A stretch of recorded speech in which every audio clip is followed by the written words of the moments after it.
So yesterday I watched, as of recording this is November 1st. Happy Halloween to my gays and other regular folk, I guess. I'm a little less inclined to give you a happy Halloween, but fuck it, what can you do? So yesterday I watched Re-Animator. I watched all three, and man, those first two movies are so good. And Re-Animator, Beyond Re-Animator, that came out in 2003, and it fucking shows. I don't know when the first two came out. I should probably look that up. So I just want to... Fuck. I want to just talk about Re-Animator, how I thought about it, what I felt. There's probably going to be no footage of it playing on screen, because I don't know how to do that. Probably going to play some fucking Vampire Survivors or some shit. Anyway, so... What is Re-Animator? It's a Lovecraft story that I haven't personally read, but I mean, I like Lovecraft. My favorite Lovecraft story I've personally read is Rats in the Walls, and that's because I just haven't read a lot of his stuff in general. And I mean, that's... What am I getting at? I don't know what the fuck I'm getting at. Anyway, Re-Animator is a Lovecraft story. I'm looking up when the first movie was made now, and it was Holy shit. Okay, so the first movie came out in 1985. It makes sense, actually. And yeah, the movie follows two main characters, Herbert West, the titular Re-Animator, and Dan Kane. Dan is a medical student, so is Herbert, but we'll get to that in a second. Dan is... Okay, so the film opens up. Dan's trying to give a woman... He's trying to resuscitate a woman. They do everything. They do the fucking... The clear... They do all that shit. They do the chest pumps. Nothing's working. She dies. And this sets up Dan's biggest characterization, which is he cannot accept death. Or rather, he can't accept not saving people. He's a doctor who wants to do what is genuinely best by everyone he can. Very admirable, very, that's good. And so, yeah, we immediately meet this man. We meet his girlfriend, who... I fucking forget her name. Okay, there's four... Well, yeah. There's four major characters in Re-Animator that matter. There's Herbert West, the titular Re-Animator, who is also a medical student. He's not like an old man. He's a young man working in the field of reanimation. He studies under a neurologist in Zurich. That's where the film actually opens up before it goes to America in the Miskatonic University, Miskatonic Hospital, something or other, in Arkham. It's, okay, very cute. Maybe that's Massachusetts. Wait, no, that's just the state it's in. Whatever. So... Oh, fucking hell. So anyway, yeah, you've got these two medical students. You got Dan, who is a good guy. He's genuinely a really kind individual and wants to beat death, as it were, because he wants people to live. He wants to save people. He wants to be everything a doctor should aspire to be, I guess. And then you've got Herbert West, and Herbert West is just fucking insane. He is creepy, he's off-putting, he's weird. I love Herbert. Jeffrey Combs, who plays him in all three films, he is fucking amazing.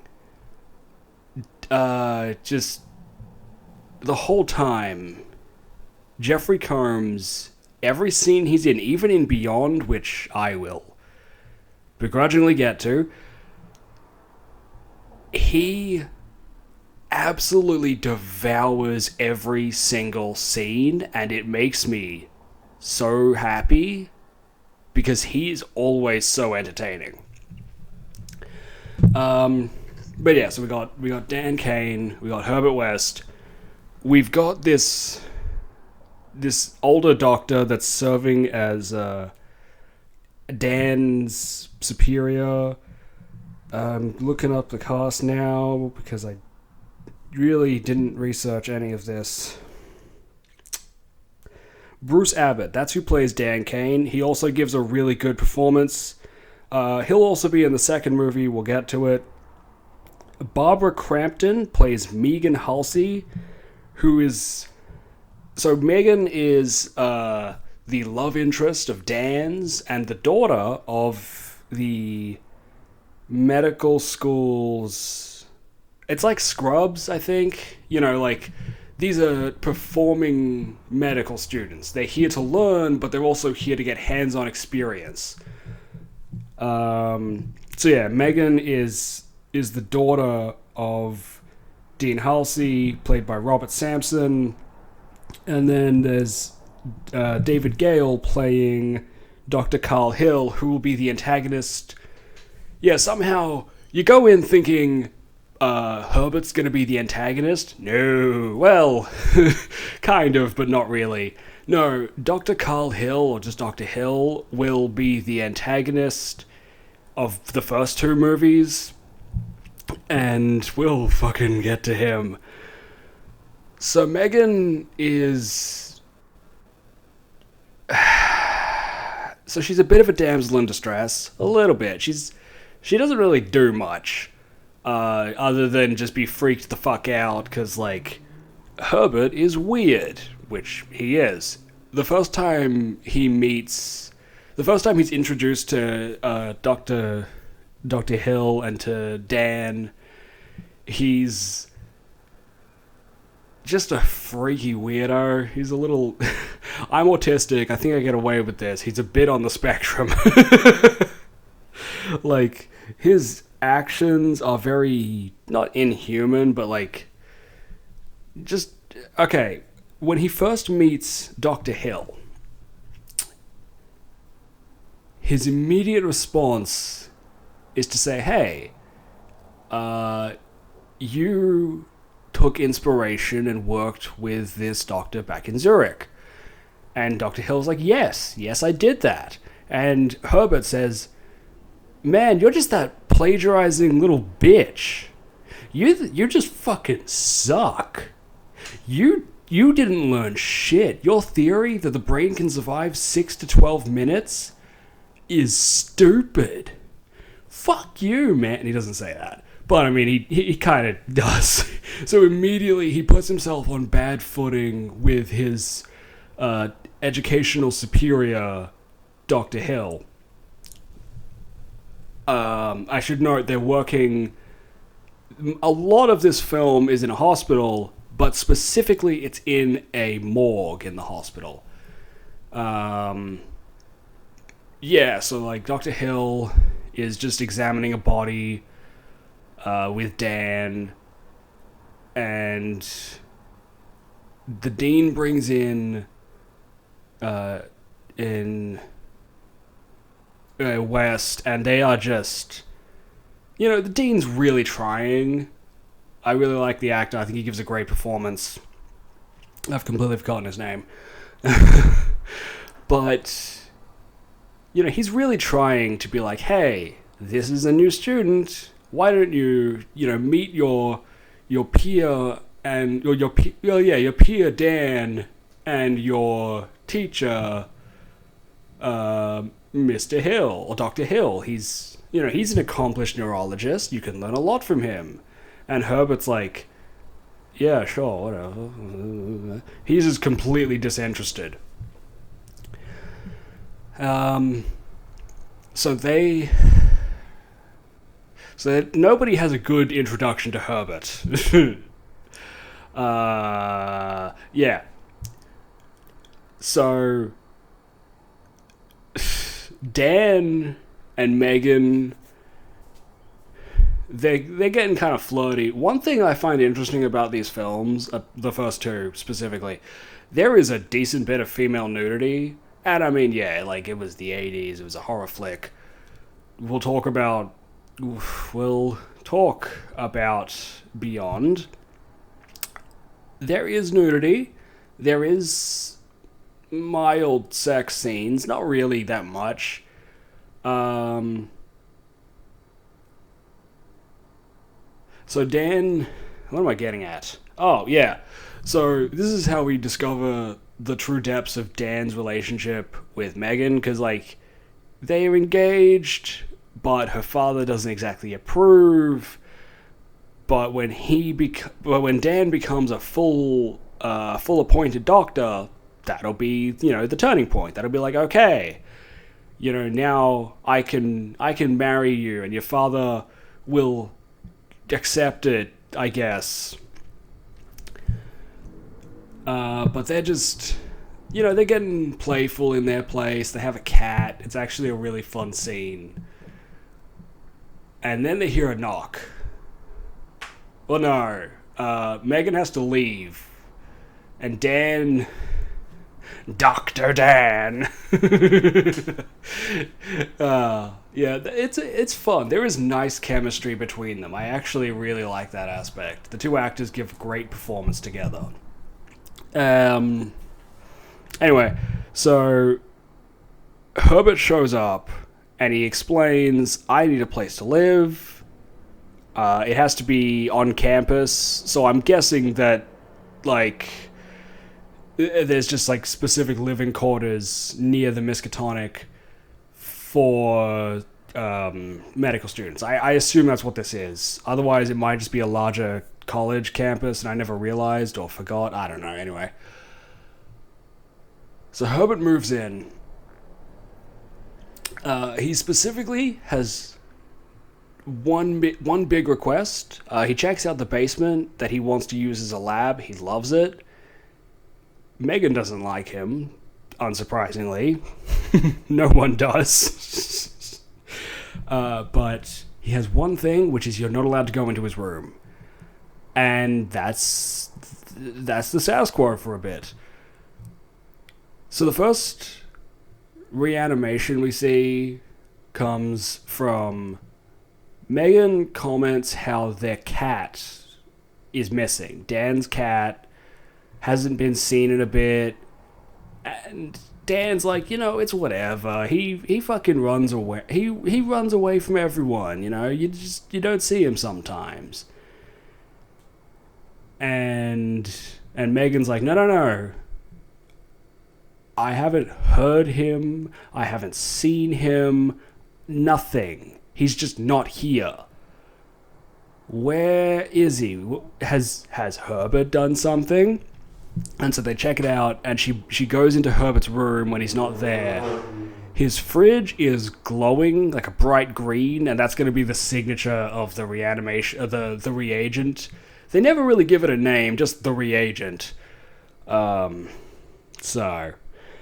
I will say I love the glowing green.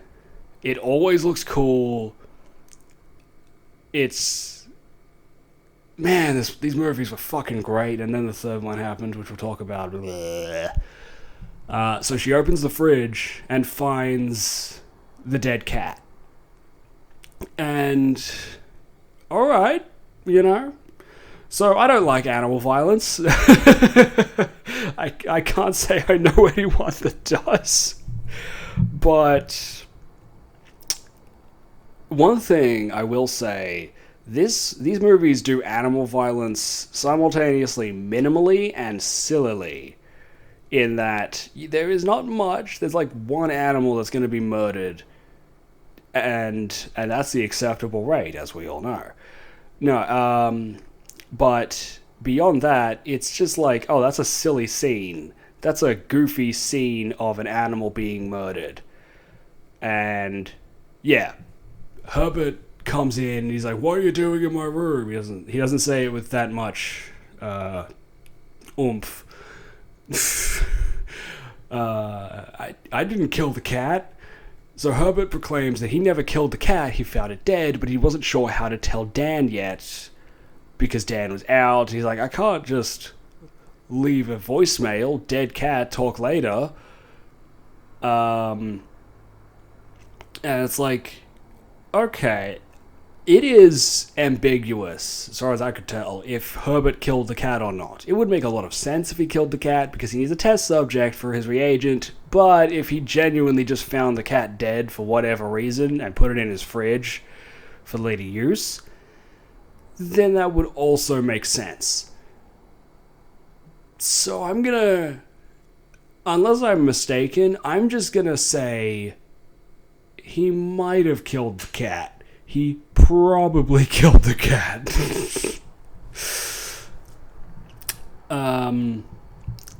But this is a perfect opportunity.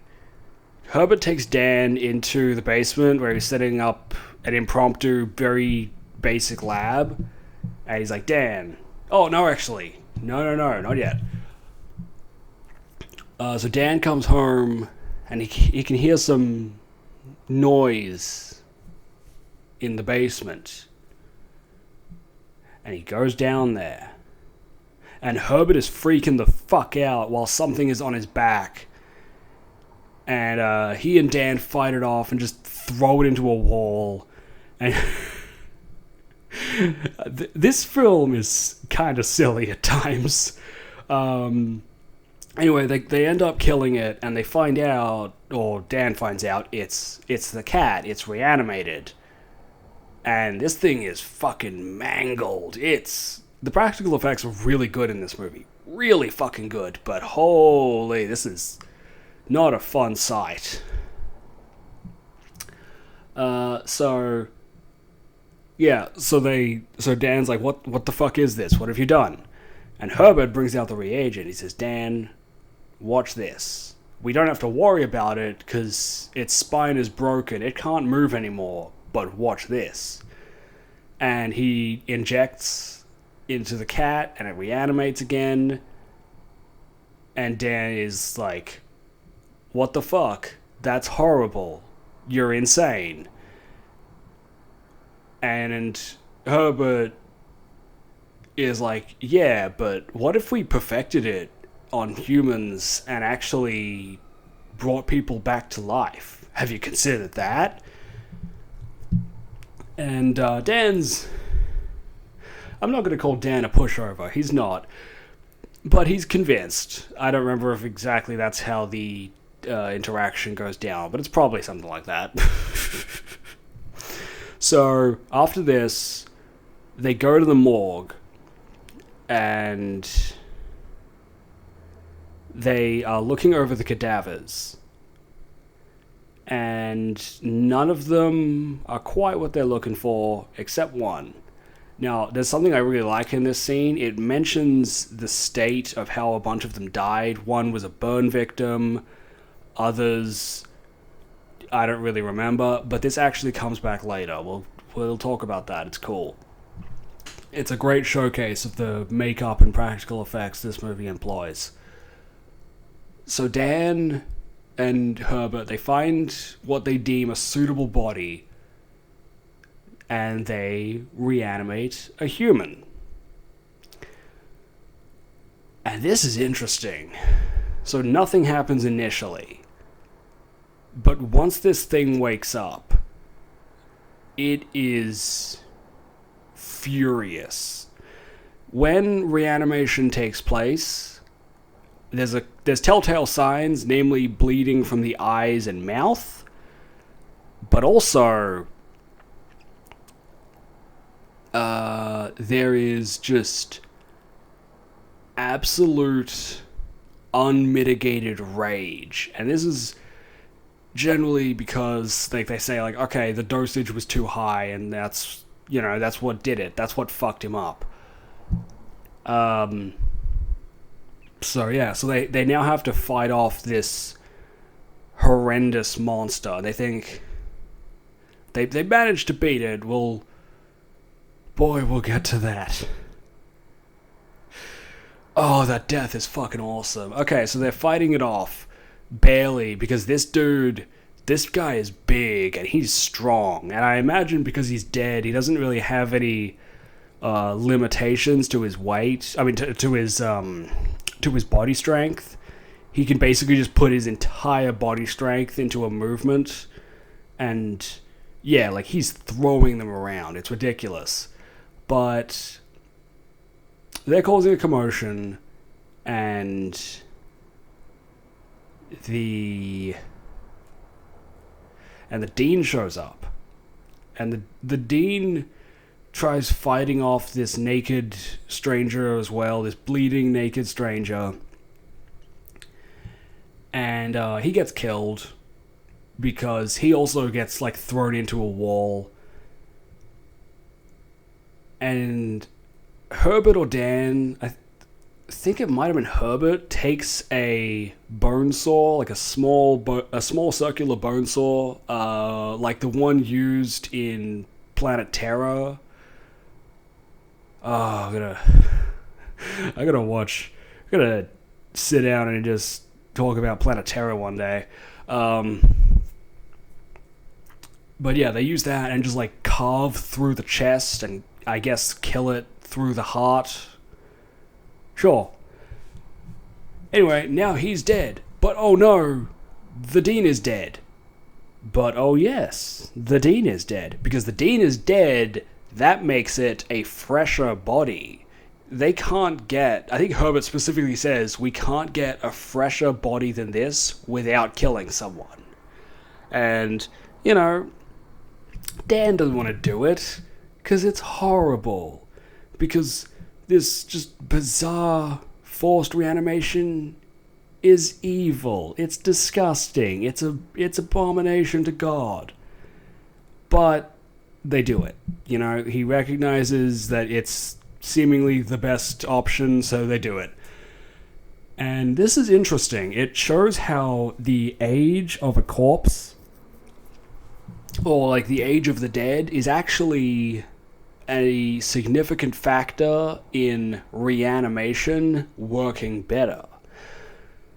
So the dean comes back, and he's a little erratic, but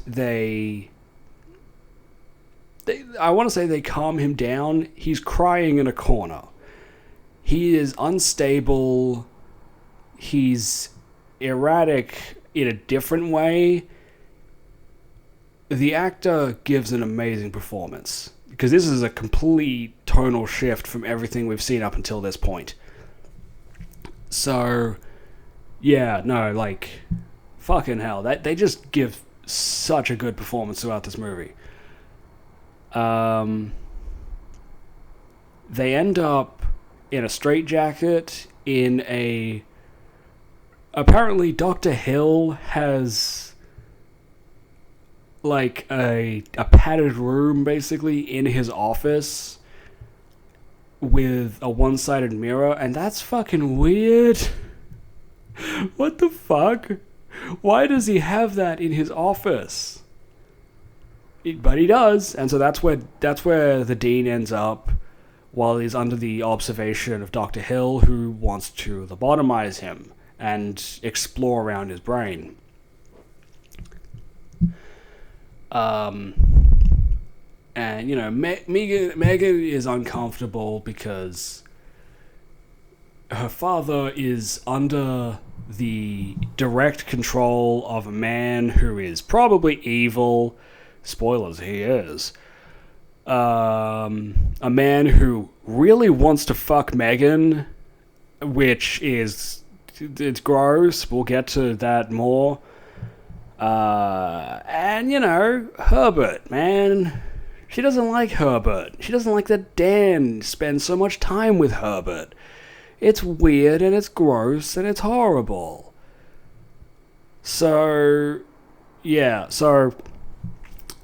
Dr. Hill discovers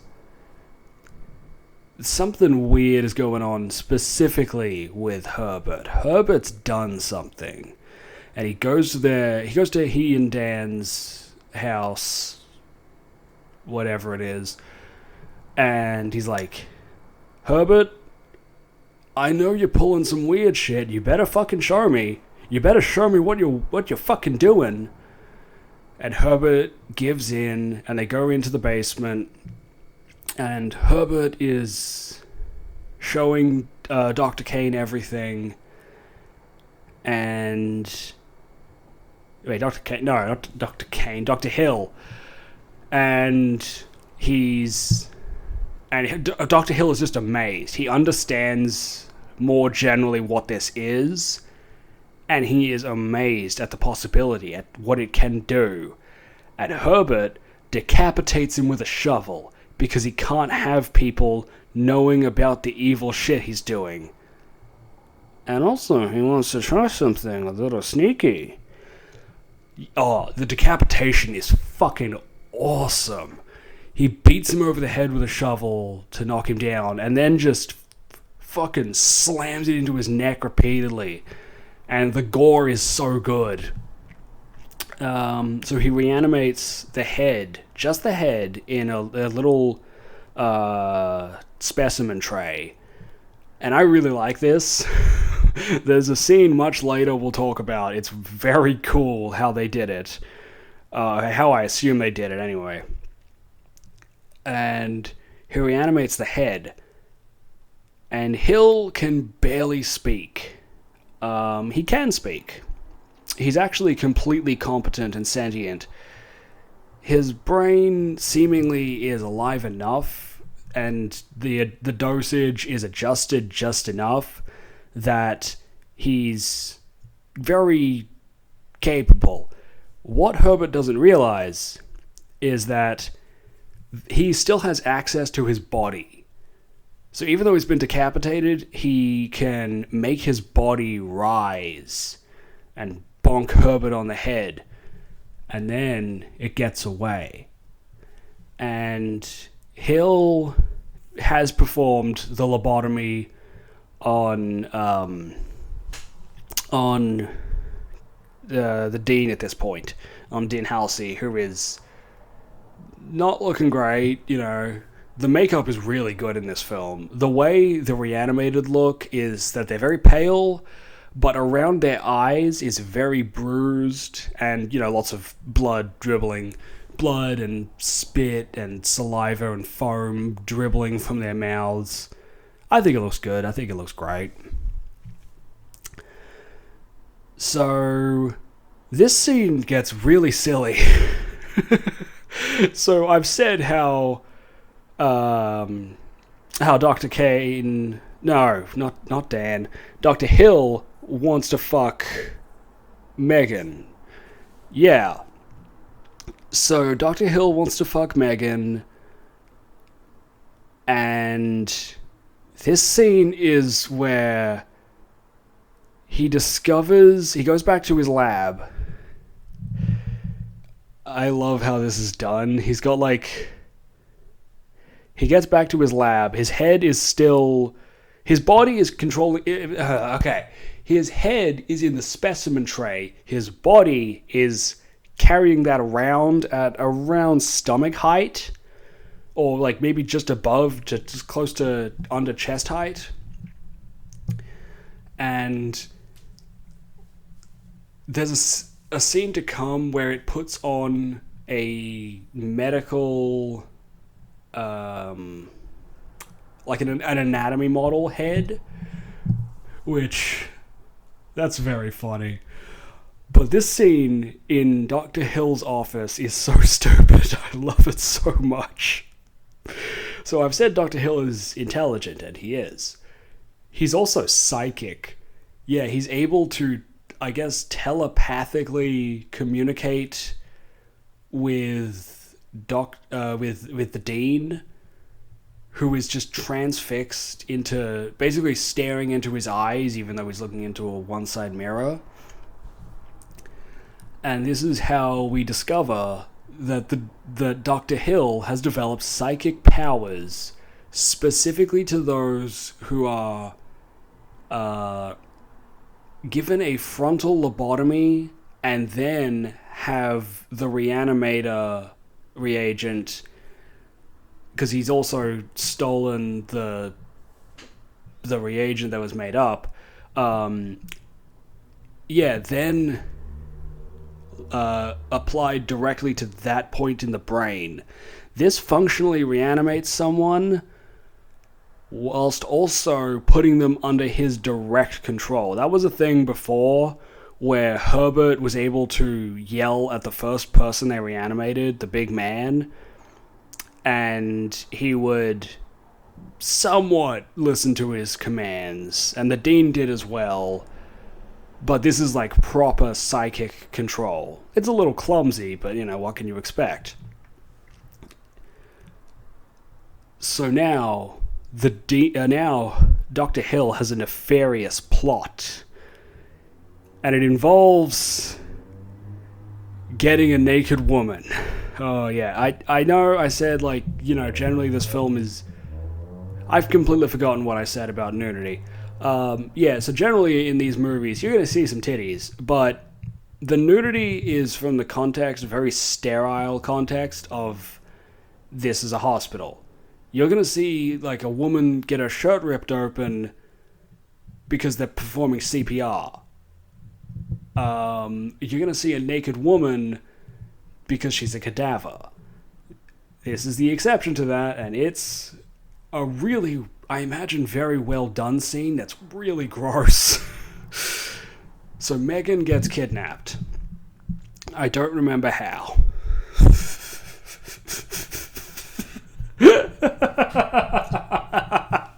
I honestly don't remember how. Anyway, Megan gets kidnapped. And Dr. Hill is... God, he's so freaky. He's great. Dr. Hill has her stripped naked and bound on an autopsy table, and he's gonna do the same thing to her. He's gonna lobotomize her and reanimate her, so that way he can have the woman he wants forever, and she can never disobey him because he can just telepathically control her. It's very gross. There is a scene where he is molesting her that I think is very well done, where, as I've stated, he is a decapitated head. So, there's the hands on his head moving him, and I have to imagine the way it's shot, he is always on the edge of the shot. So, off screen there's the actor themselves. I don't think they actually decapitated a man. But the way it's shot is a really good effect at having this moving, decapitated body this head controlling their body autonomously and moving them down her body. It's a very freaky scene. But... Oh yeah, I mentioned how the head is using how the body is using an anatomy model. Yeah, it's got surgical scrubs on and a mask and the little hat. And they're trying to sneak in basically into the morgue, and there's a security guard who doesn't really give a shit about anything. And the ear of the model falls off, and he's like, "That you, Dr. Hill?" And Dr. Hill's just like, "Yes," but he's kind of muffled because he's held under the... obviously you can't just hold an open head, so he's he's just kind of hidden away. I don't know, I just thought that was charming. I just thought that was funny. Yeah. So, Dan and Herbert arrive, and they're gonna defeat Dr. Hill. But oh no! Cadavers!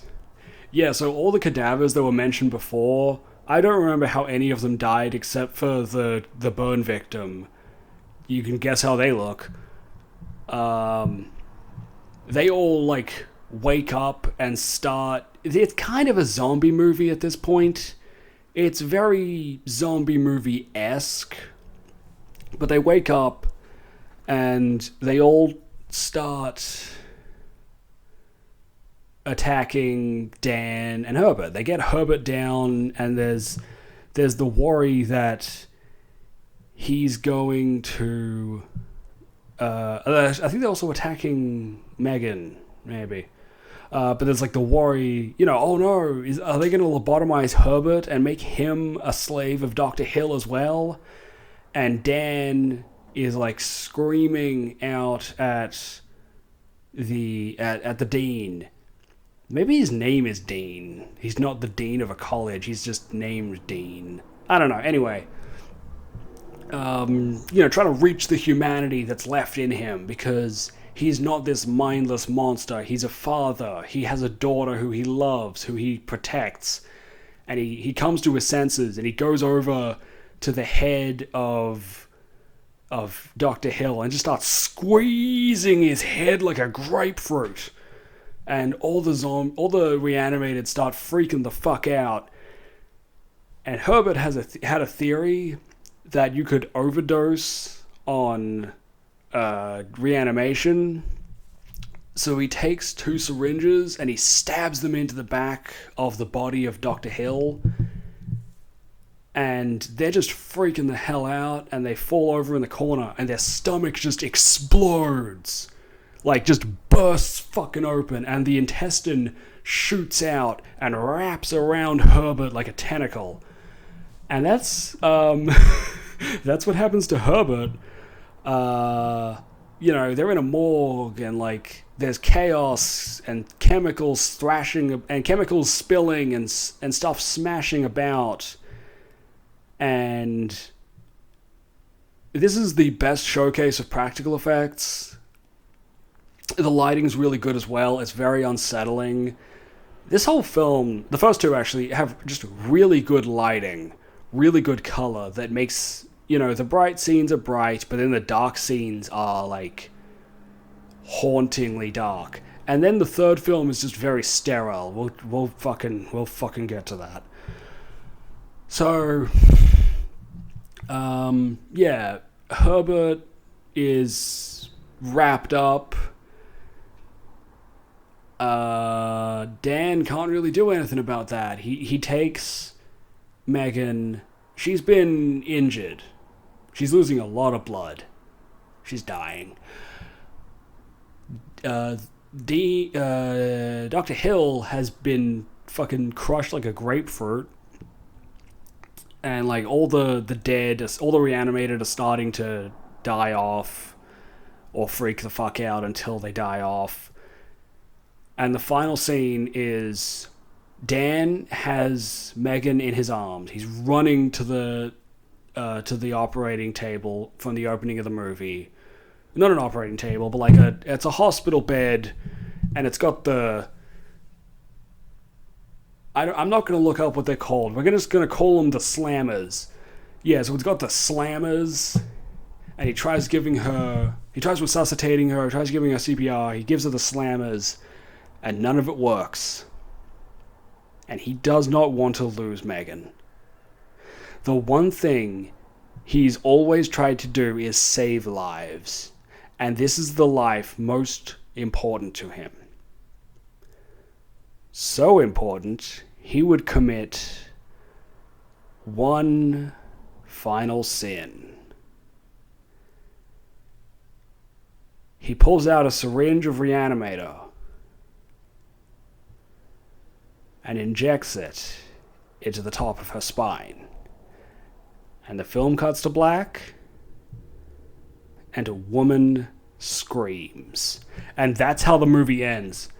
Oh, this movie's so good. This movie's so fucking good. I love this movie. Re-Animator is amazing. Yeah, just everything about this film was so fucking good. Holy. Just fuck, man. This movie was awesome. I loved it. I had an amazing time. I gotta shout out the score to this film. You know, the 70s and the 80s, there was a lot of iconic film scores. Obviously, Halloween is probably the biggest one. This movie's score is awesome. I fucking love the theme. It's so good. It might be my favorite horror score outside of 28 Days Later. That's another amazing movie with an amazing score. I need to watch 28 Years. I heard it's good. And I mean, nobody compared it to 28 Weeks, which means that it's probably better than that pile of shit, so I need a drink. I'm going to take a break, and then I'm going to come back and talk about, not 28 Years, about Bride of Re-Animator. Okay, so Bride of Re-Animator it's fantastic. You know, it's really good. So Bride of Re-Animator's actually, it's got a weird opening, I gotta be honest. The opening of the film states that it's a civil war, and we know from later context, from later conversations, it's in Peru. So I don't know. Was there a civil war in Peru in the 80s to the 90s? I have no fucking idea. But this is important. We meet, obviously, Herbert and Dan. They're still on their bullshit. Herbert survived and wasn't arrested for what will be called the Miskatonic Massacre. And Dan... Oh, this isn't the Miskatonic Massacre. I will get... No, this would be. I'll get to what I think that... No, yeah, this is definitely the Miskatonic Massacre, as seen in the third film, which I'll fucking talk about.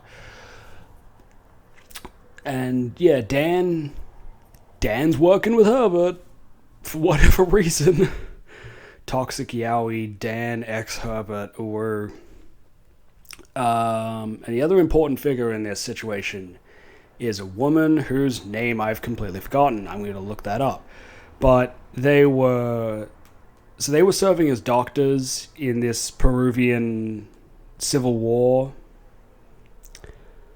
And yeah, like the war goes to shit, I guess. And then they just leave. Okay, the woman's name is Gloria. She's played by Kathleen Kinmont. Okay. Unless that's not the actress. Unless that's not the character. In which case, I have no fucking idea. Whatever. You know, not to be shitty. Not to be shitty. I just genuinely don't remember. Look, Dan is a new love interest. We'll get into why in a second. So, they're fighting in this war. Dan's injured, but he's going to make it. And Herbert says, Dan, we've got to go home. And they have, back in the States, back in Massachusetts, back in Arkham, back in the fucking Miskatonic, they have a really out-of-the-way house together because they are gay. And I love that for them. Where it's at a not a mortuary. Is it a mortuary? Yes, it was a mortician's house at a cemetery, which means it's kind of spooky vibes. It's not weird to see dead people there. It's a very fitting house, if you know what I mean.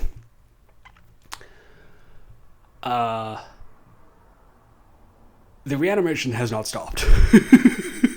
Like, you think Dan's gonna be like, okay, Herbert, last time was fun, but now let's be serious and stop committing acts of vile blasphemy. No, they're still committing acts of blasphemy. So specifically what they're trying to do is make a woman. Well, Herbert is. Dan doesn't seem aware of this, but Herbert has been trying to make a woman because Megan died. So it's never really explained why, but Megan died. She was reanimated and something just didn't work out and she died. Okay, sure, whatever. It sets up for a sequel. The first film still has a great ending, and this one sets up for a sequel. I'm not gonna be a Debbie fucking argumentative little cunt about it. So Herbert has been making a woman, a bride of Re-Animator. This is like the most Frankenstein shit in any of these films, no question. They're both working as full-fledged doctors in the Miskatonic University Hospital.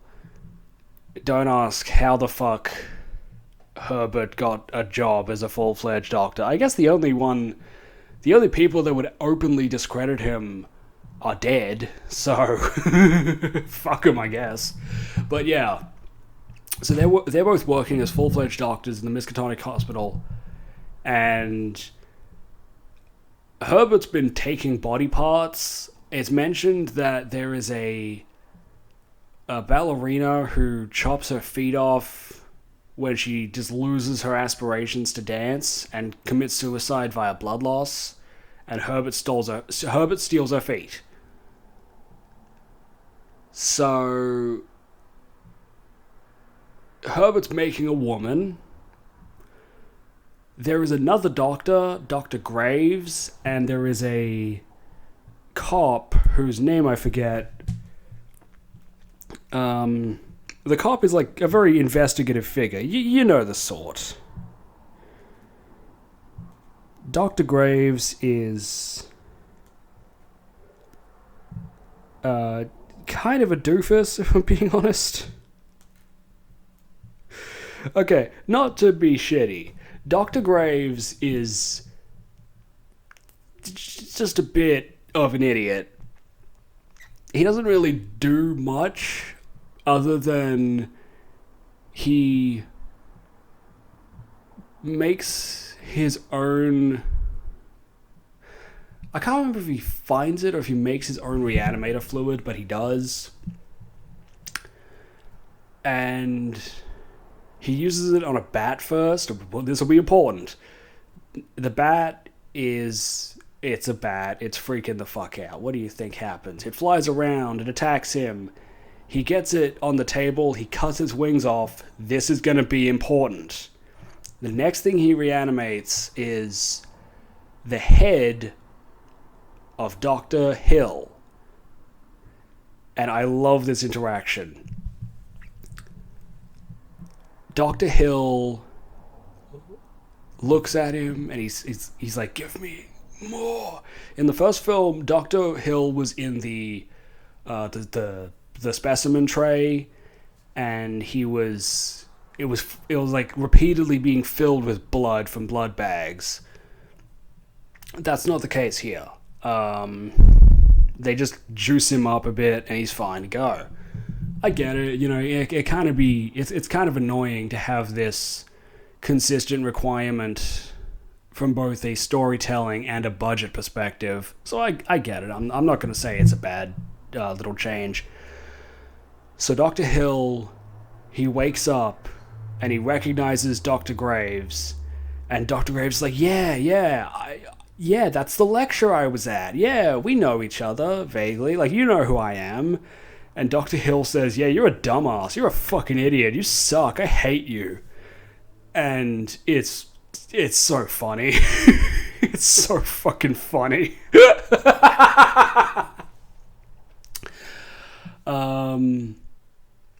Yeah.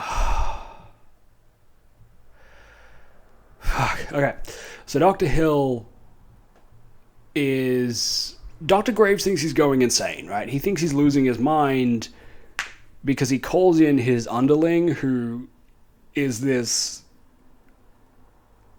way too chill guy that works in the mortuary and the crematorium. I should mention, Dr. Hill, his head, his body, his body is destroyed I guess. Or, like, it's not in use, but all the body parts are technically police evidence, so they're all just packed into one big freezer. There's a scene where fucking it's like all the body parts from police cases are in this one room, and that's partly where Herbert has been stealing body parts from, which is how we got the ballerina's feet. But there's a scene where he comes in, he notices the head of Dr. Hill, and he just taunts him for a bit, and that's charming. It's like, okay, you're so getting your comeuppance, Herbert, you fucking dickhead. Fuck, I love this movie. And yeah, so the underling comes in. He's like, what is it, Doc? And Dr. Graves is like, come on, Dr. Hill, talk, Dr. Hill. And Dr. Hill's doing nothing. He's a decapitated cadaver. You know, he's just a head. He ain't got shit to say. And the underling is like, very funny, Dr. Graves. I'm gonna go do my job. I can't even begin to do his accent because I don't really remember what it sounds like. But it's like the typical, not southern, like Californian accent, I think it might be. Anyway, Dr. Hill's like, never fucking do that again. Never do that again. Rawr. And this is going to be the end of Dr. Hill for a bit. So there's this cop. He was talking to Dr. Graves. He was like, hey, where's the feet? And he starts scoping places out. Specifically, he's suspicious of Herbert, which isn't hard because it's Herbert. Herbert takes a full cadaver, puts like sunglasses on them in a hospital gown. They try Weekend at Bernie's seeing this shit. He just puts him in a wheelchair. He's like, I'm just taking a patient to get some air. It's normal. I'm Dr. West. When have you ever had reason to be suspicious of me? Anyway, people are suspicious. Specifically because a dog barks at the body and like it falls down a bit and he's just kind of slumped, and you know the cop sees this. The detective, we'll say detective. He's probably a detective. But who does that dog belong to? It's the woman that they met in Peru, who is Italian, and I thought she was French, which was even more confusing to me until they specify Peru, because I was like, when did France have a civil war in the 80s? It didn't. Maybe it did. I don't know. They can do what they want. They're a free country.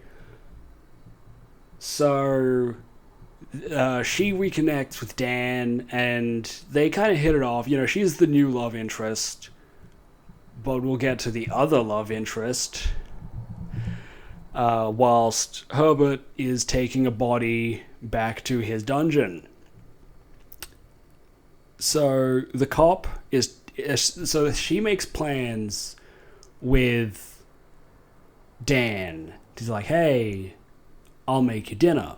You can't, yeah. And Dan's like, yeah, of course. You come to my place, my creepy, definitely not gay castle in... No, it's not a castle, but my definitely not gay house in the cemetery, where Herbert also lives, and you can make us dinner. Or we will make dinner, not just you and me, not Herbert. He can fucking eat rats or something. So that's what happens. You know, they go... She goes to the house, and the cop follows her. Ooh... And the cop goes in... Specifically, he goes in from a different entrance. I forget how. But she doesn't notice him at all. Maybe he goes in the same entrance. Whatever. Anyway, he breaks in. He gets into the lab. He's like, "What are you doing? What are you doing, Dr. West? What are you doing?" And he gets violent. And Herbert... So Herbert just rips into him. He's like, "What do you mean? These are just... Shut up. Nothing's here. Hey, what happened to your wife?" "Oh, she died of natural causes." "Natural causes? Like repeat blunt force trauma to the head?" No, it was an accident. Shut up." Anyway, he pulls a gun out. He doesn't shoot Herbert. What happens is he dies, and Herbert reanimates him. And Dan comes down to hear what the commotion's about, and he wakes up. The cop wakes up, and, you know, he just got reanimated. He's violent. He's crazy.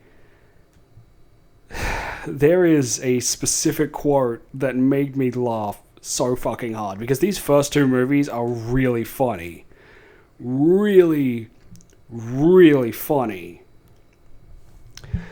Not intentionally. I mean, yes, intentionally, but, like, they're not telling jokes. They're just having lines like, "He's a wife beater, Dan. Use the gun." That is a real quote, and... oh, it's so fucking funny. Herbert is so funny. I said before how, like, Jeffrey Combs gives an amazing performance and just devours every single line.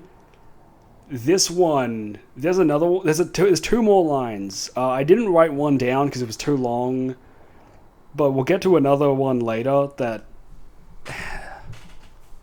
Man, this movie's fucking awesome. You really should watch the first two Re-Animators.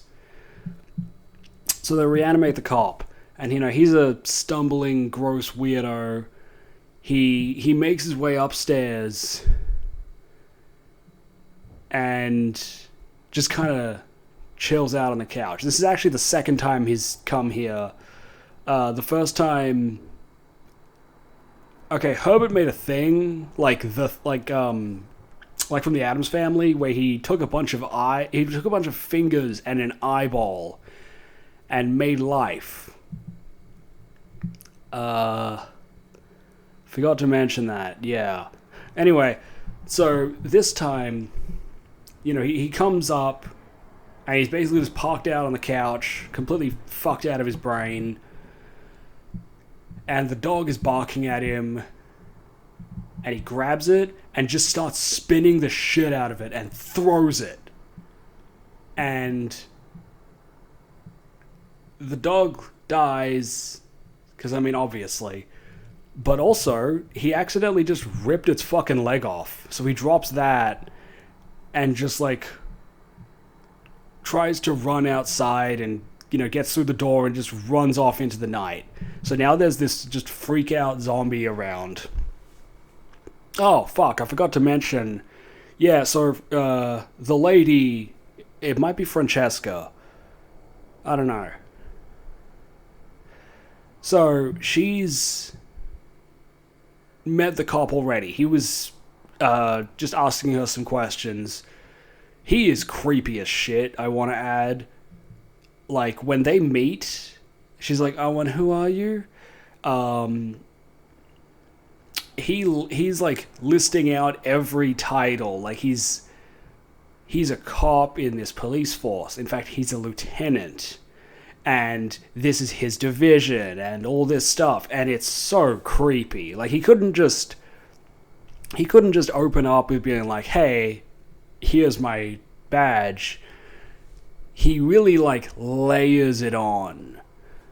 And he takes her to visit an infirmary where there's 3 reanimated that are just... they're fucked up because they're reanimated, but they're all, like, held in... they're held, like, separately from everyone else. Spoilers, one is his wife, who he battered to death. Yeah, so there's 2 men and a woman, an old woman, and the older woman has like stitch marks all around her skull Because, yeah, that's the wife of the cop who he battered, and that's how he knows about... That's like the main draw of his suspicion. He knows that's his wife. He knows that Herbert West is doing weird shit. Ergo, Herbert West did weird shit with his wife. And I've got to remember the plot line of the movie again. Yeah. Okay. So, the dog, Angel...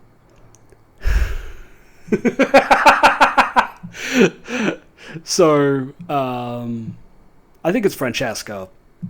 She leaves, and she comes back another time. Or maybe no, maybe she just comes down this time.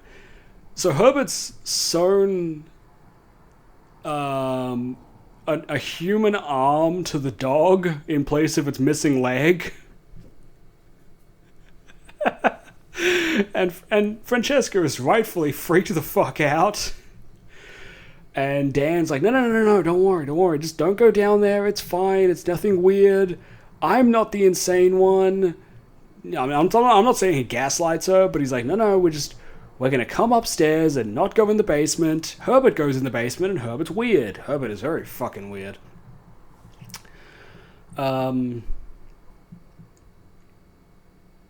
But, yeah, so we cut back. I am rapidly losing memory as time goes on. It's only been a day. Fucking hell. So we cut back to Dr. Graves and Dr. Hill. And Dr. Hill still has his psychic powers. Oh, yeah. Psychic powers. Oh, also, I think Herbert or Dan... I'm pretty sure one of them chopped off one arm of the cop. I just want to add. So, okay, yeah. So, Dr. Hill isn't really getting much of use from Dr. Graves. Dr. Graves is a bit of a stooge. Dr. Hill does like a psychic beam to attract all of the Re-Animated to his position so he can work with them and use them. And there's another thing what am I going to talk about? Oh, fuck. I've completely forgot to talk about the bride. Okay. So the other plot of this movie, I guess the central plot, is the reanimation of Mary through a new body. Mary's dead, as we've established. She seemingly did not survive the reanimation process. But Herbert reveals he's had Mary's heart on ice. His theory is you can properly reanimate someone if you apply the reanimation directly to the heart. This way, it will course through the entire body, if not at once, it'll do so in a way that is most even and allow for greater proper reanimation. So his idea is we're going to need every part of this woman and we're going to inject it into Mary's heart, and that'll bring back Mary. Okay. The problem at this point is they have everything but a head. Yeah. Okay, there's a woman named Gloria. That's a woman that Dr. Kane is looking after, and she's not doing well. But he's trying to be, the inspiring, caring doctor, the good doctor, right? And Dr. Kane sees saving Gloria as a substitute for saving Mary. And she dies. Gloria dies. Dr. Kane, once again, he's performing CPR. He's got the slammers. He can't save her. She's died, and in a sense, Mary has died again. So Herbert takes her head, and the effects on the bride are fucking incredible. Oh, they look amazing. Fucking spectacular effects. So they put the head on, and they... I'm probably skipping over stuff, but I don't care, because we're getting to the end of this movie. So they put the head on, and they inject it into the heart. And it takes a little longer, because, you know, it's not just going straight to the brain. It's got to process through and course through the body entirely to really bring life. Herbert's description of the body parts is so creepy. I love it. Like, we've talked about the ballerina feet, but then there's also the hands, delicate and soft. Perhaps a sculptor. The womb of a virgin. A yet-to-know life. It's very weird. Like, why did he give her a womb? Whatever, there's no son of Re-Animator. So, such is life. So, this is working, right? They pump her full. And that works. But at the same time, Dr. Hill, who has had the bat's wings surgically applied to his skull, because the whole time the bat on Dr. Graves' desk was still there. He never got rid of the bat. He never just chucked it in the fucking garbage. He sews... Like, he attaches the bat wings to Dr. Hill's head, and then presumably they kill Dr. Graves. I don't think we see that. At least not in the cut I watched. In the version I watched, on my Blu-ray, the first movie and the third movie only have one cut. There's only one version. In the second movie, there's an unrated cut and an R-rated cut. I watched the unrated one. So maybe I missed the scene where Dr. Hill, through the cop, fucking eats his brain or some shit. I don't know. Whatever. So the cop, who doesn't have an arm, there's another pseudo-molestation scene where Francesca has to... I say pseudo-molestation. I mean, like, she's trying to mind her own business. The cop is shambling by with Dr. Hill, like, under his coat. So there's this bulge, but it's nothing, quote-unquote, too suspicious. And it doesn't seem like he's noticed until he turns around and he slams her up against the wall. And he kind of... he lifts his stump up where he doesn't have a hand up to, like, where his hand would be touching her breast. It's gross, and it's weird, and it's creepy, obviously, but it has, like, at the same time, you know, there's no hand, so it is what it is. Anyway, so now the three Re-Animated that were in the infirmary in this padded room, they've broken out. We get this shot, it's like slowly moving through in the aftermath of their carnage, and there's like a dead nurse. There's a few dead nurses. There's lots of smashed glass.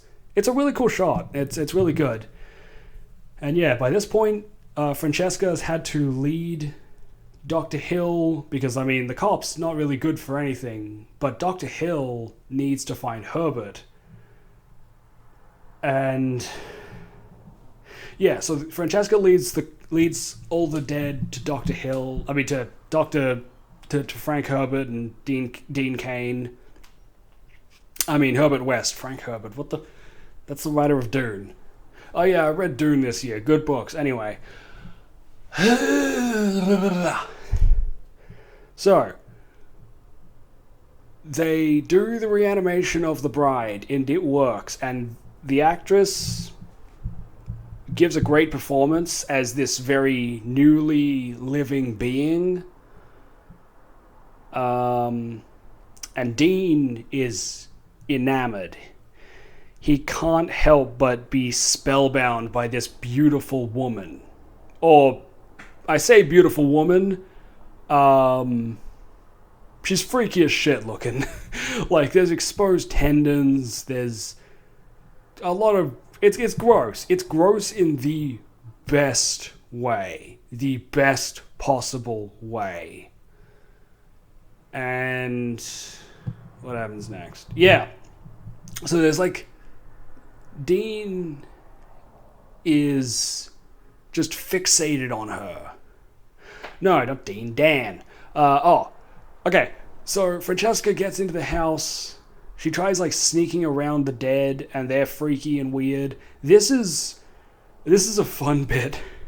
So she gets caught by the cop, and as she's getting attacked by him, behind her, he's attacking her from one side, from one side, and then on the other side of her is the old lady, the cop's wife, who comes in and starts attacking him. And I love that. I love that, you know, any semblance of like post-death reanimation memory stuff is there. And in her case, she's like, "Hey, he fucking killed me," and so she starts like fighting the cop, and he's so fucking emotive. That's something I really like, is that the Reanimated are emotive. Not always. They're not all fucking veritable rainbows of emotion, but, you know, when they are, it's so good. But she gets into the house, and she's explaining to Dan, like, what's going on, and Herbert comes in with the bride. And Dan is, like I said, just spellstruck. And they end up they fight off into the basement. This is where it's revealed that Dr. Hill is the Avenged Sevenfold logo. He's got the bat wings on his head. It's very goofy. I love it. Like, he's obviously green screened in, but it's very charming because it's how silly it is. And this is like the big final act. They're in the basement. They're fucking barricading the place up. There is another banger quote because they start smashing through the door with a fire poker, and Herbert says, "My God, they're using tools." Once again, I was laughing. This movie's very funny. And Francesca's like, "What the fuck? What is this thing? What have you made?" And Dan is like, "What do you mean? It's Mary." And Mary she's intimidated by this new woman who obviously is opposed to her because she is a monster. And she's trying to take away Dan. Dan the man. And Dan's very handsome in these films, I must admit. He's very handsome. I'm going to have to look up Re-Animator Yaoi after this, aren't I? Anyway, so they start fighting. The woman, the bride, I'm going to call her, and Francesca. If it's not Francesca's name, I don't care. So they start fighting, and Herbert is like, "Don't worry, our girl's way better than her." So Herbert, once again, just such a tool. They start fighting because the bride tries taking a bite out of her neck and gets a bit, but she survives. So, and Dan starts to realize, like, no, you're not Mary. Mary's dead. That's something that people have been repeating, specifically Francesca, is like, "Mary's dead. This isn't Mary." And Dan says it, and he's like, "You're not Mary." And the bride she's shocked, she's confused, she's heartbroken. Like, she pulls her own heart out, and she says, "Is this what you want?" And Herbert's like, "She's undergoing cellular dismissal, whatever it is. Basically, the body parts are rejecting each other. And the effect is awesome. She, like, her head falls back and eventually just completely sloths off, and the torso splits in half, and the others are just breaking in at this point, and they're having to run. I've said how this is on a cemetery, so throughout the movie there's a few scenes of Herbert is breaking through a wall and getting into like an underground connected part to a mausoleum. And our three survivors first. So there's a quote I do not remember because it was too long for me to write down, but Francesca calls what Herbert does blasphemy against God, or blasphemy anyway. And Herbert delivers the hardest fucking line that I do not remember.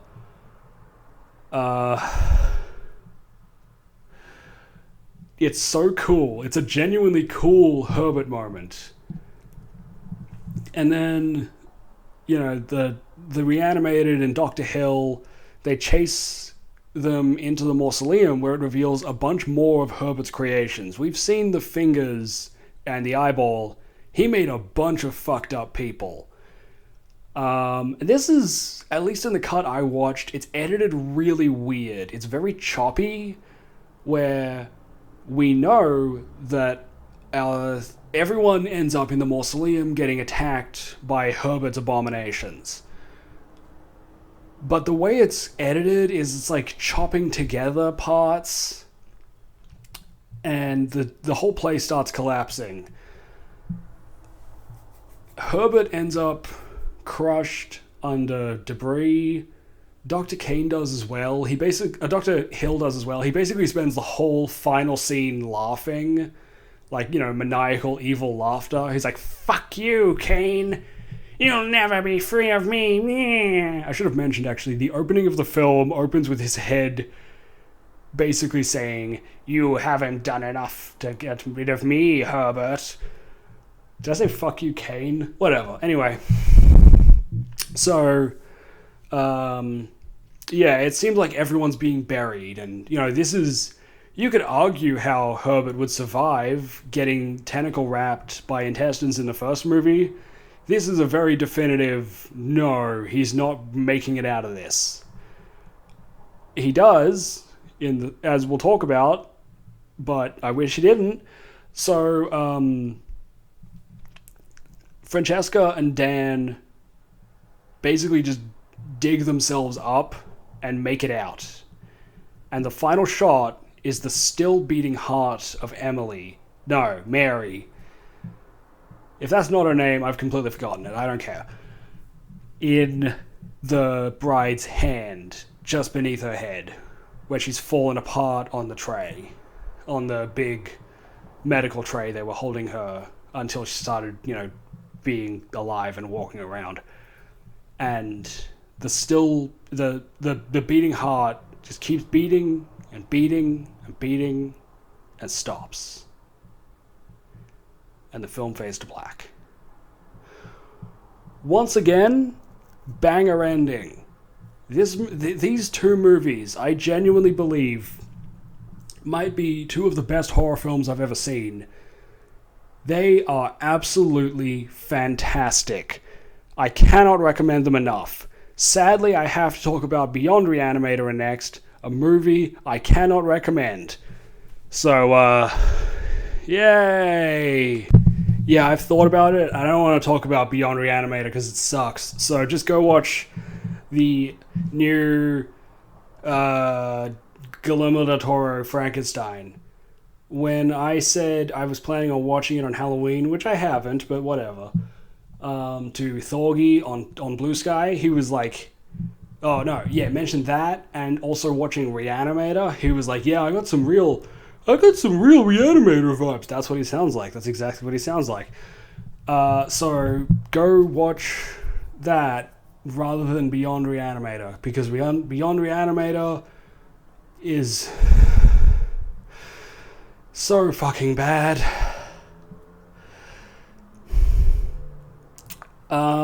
Yeah, watch the first two. Watch Re-Animator, watch Bride of Re-Animator, and then do anything that isn't watching Beyond Re-Animator, because it blows chunks. I know I said I was going to do a Chaos Code video next, and I'll be honest,